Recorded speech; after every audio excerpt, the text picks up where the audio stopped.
Moving on to the topic of loved ones and growth. So, thank you for the engagement. And a lot of you have asked, what about loved ones? Can we also experience post traumatic growth? Of course, you can. Post traumatic growth isn't exclusive to cancer patients. Post traumatic growth is a state of mind which is applicable to everybody who has been through any form of tough, challenging experience. And of course, this applies to caregivers and loved ones as well.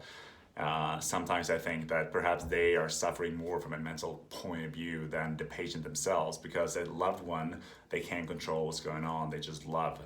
And I can reflect on the experiences of my parents, I saw what me going through cancer did to them, how much it consumed them, how worried they were, how much they put aside everything else just to be there for me.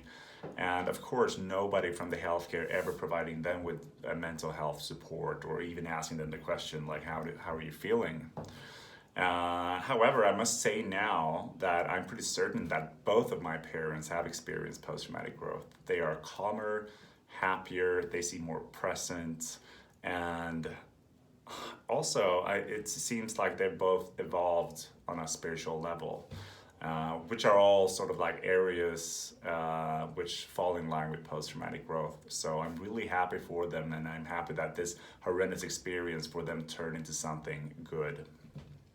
Staying on the topic of loved ones, and how this one of the most common questions we get in War on Cancer is, what can I say to someone who's going through cancer? And my friend is going through cancer, or my boyfriend or my girlfriend is going through cancer. How can I be that support for her? It's a tough question, I know, but here's a couple of suggestions or advice that I've put together. First of all, what I always advise is don't change. Try and stay the way you are or the way you were around the person before that person was diagnosed with cancer. So, what do you talk with your friends about? What do you normally talk with your friend about? What did you used to talk about? Keep talking about that. So that's the first one. Don't change. Secondly, be exclusive. Keep inviting the cancer patient over for dinners, invite them out, keep them involved in the whole process because, dinner invitations, they do dry up. Less and less people invite you over to do social activities because they believe that you are ill and you don't have the energy, which might often be the case. However, to not even get the invitation sucks. So keep inviting people over, keep inviting patients into whatever activities you are doing. Thirdly, I would say be flexible. As a cancer patient, a cancer patient's sort of like both physical and emotional state goes up and down like a roller coaster. So if you plan to meet up for, let's say, lunch or a walk or something, and be prepared that the patient might call you 5 minutes before and just say, hey, I can't do this, I'm too tired. And yeah, this is one as well that I wrote down. Don't coddle your friend.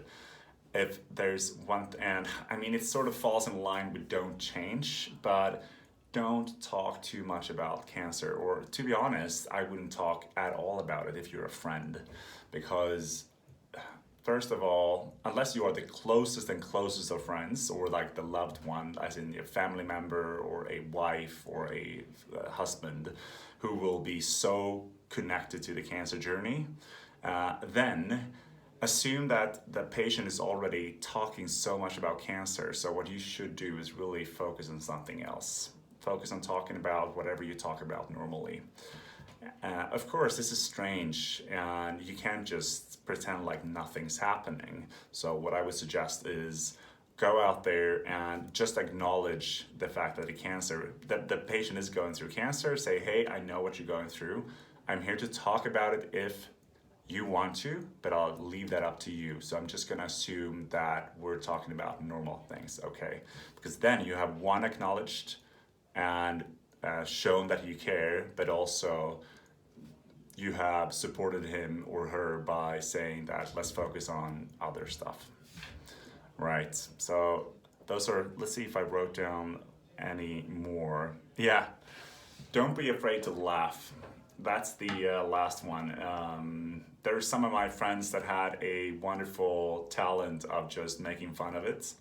Not only on the fact that I went through cancer, but also making fun of me going through it. Now, you need to handle this one with a pretty with some delicacy, you know, because it's quite sensitive. But don't be afraid to try and joke about it and see what happens with the patient, because I remember just laughing so much and it made me very happy. So this is a very long video, and I'm gonna call it quits here, but happy to discuss more tips and advice either through direct messages or in comments. Big thanks. Bye bye.